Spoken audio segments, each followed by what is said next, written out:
there, YouTube. Welcome back to the channel. I'm Adam. Thanks for stopping by and hanging out for a little bit. So we now have the Jägermeister NSU TT all built up, and that's a mouthful to say. But overall, everything went really well. Chassis went together fine. A little bit different, something I haven't built before, but no issues with it. And then the body was pretty easy. It was, mask it off and spray it orange. So not a whole lot of issues. I did fix the issue I had where I kind of accidentally over trimmed the little valance there. So we backed it up with some E6000 or Shugu, whatever you want to use, and some drywall tape. So now that's nice and solid, and it really firmed up the front end. I did the same thing back here. Just because the Lexan was so flimsy, I wanted to brace it a little bit. Decals went on really well. Just kind of getting everything lined up, front to back evenly, because you don't want one here, one there, trying to make it aesthetic. The only challenge, I guess, would be all the little chrome trim pieces, the decals that you have to put on there. And it just takes a little bit of, patience, that's all, just to get them so they don't weave all around. But anyway, I'm excited. We're getting ready to take this guy out and take it for a spin. All right, so we'll come back after the drive, and I'll let you know kind of how I thought it did.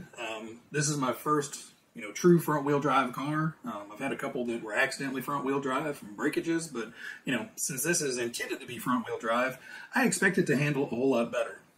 Anyway, I'm going to shut up and let's go drive.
everybody, so we took the little NSU TT out for its first run, and it was fun. It was interesting.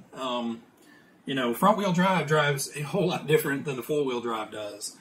So, you know, was a little bit of a learning curve, and, you know, if I had set up a little bit of a track or something, I probably would have had a heck of a time getting it around there, just because the way the front wheel drive just turns and acts is a whole lot different than the four wheel drive TT02 stuff that I'm used to.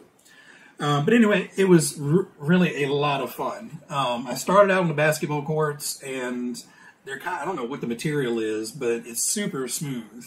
And, you know, with brand new tires and a super smooth surface, you know, the front end was just hunting for traction the entire time.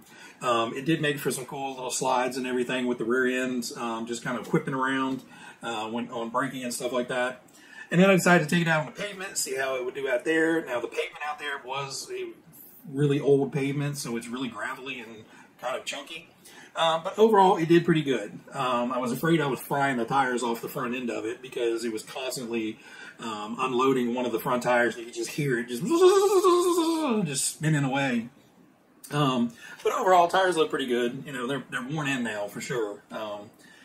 And sadly, you know, I drove all on a basketball court, all around the parking lot, flipping it and, you know, making the rear end slide out and backing it up and spinning it around. And it was super, super stable. So my wife and I were out there. We were picking up the cameras and moving them to put it up. And, you know, driving it back to the car, I'm playing around with it. And I went to turn, and the wheels caught the one of the cracks in the pavement and just flipped it right over, and it did a tumble. And we screwed up the decal on both front corners and over here. But it is what it is. You know, just kind of ironic. I did all that crazy stuff on camera and then wreck it on the way back to the car. So good job, Addam. But, you know, definitely an interesting car to drive. It was a fun one to build. Like I said, the decals and everything, you know, the paint job was super easy. Like I said, the tedious little stripes take a little bit of time, but they're not hard. It just takes a little bit of time to get them nice and straight. But driving it, it's definitely way different. So if you're used to a four-wheel drive TT02 or something like that, you know, jumping over to a front-wheel drive only is definitely going to be a little bit of a learning curve, but it's highly fun. You know, I recommend it. You know, I'd love to put it on carpet somewhere and see how it does on carpet, because on the asphalt and the basketball court surface, you know, the rear end was very slidey. And I think on carpet, you know, this thing would be on rails. You know, the rear end's not going to want to slide around. It may hop a little bit, probably. I don't know. I've never really driven on carpet before, but I'd really like to get this one out on some carpet and see how it does. But sadly, I don't have any carpet tracks around me, and my wife is not going to let me carpet our basement. So I hope you guys enjoyed the video. I enjoyed going out and driving it for the first time and experiencing the front-wheel drive driving experience. Before everybody goes, please, please, please go over and check out Nani RC. He just did his build on this exact same car with one ginormous caveat. His is 1,000 times cooler than mine is. He put a full interior with roll cage and everything in his, but the huge thing he did is he converted this chassis from front-wheel drive to rear-wheel drive to match the original NSU Prince car that was rear-wheel drive back in the day. Why Tamiya stuck it on a front-wheel drive chassis, we don't know. But, you know, he did all the work there to swap this over with pretty much mostly all the existing parts. You know, just a whole lot of creativity there, and it turned out phenomenal. So please go check out his video. I'll link it down in the description. Subscribe to him. He's got a lot of cool cars, and he's starting to go through his collection of very cool vintage cars that you don't see every day. So make sure you subscribe to Nani and check out his videos. Anyway, guys, everybody out there, you guys be happy, be healthy, be safe, and I will catch you guys on the next episode. See you.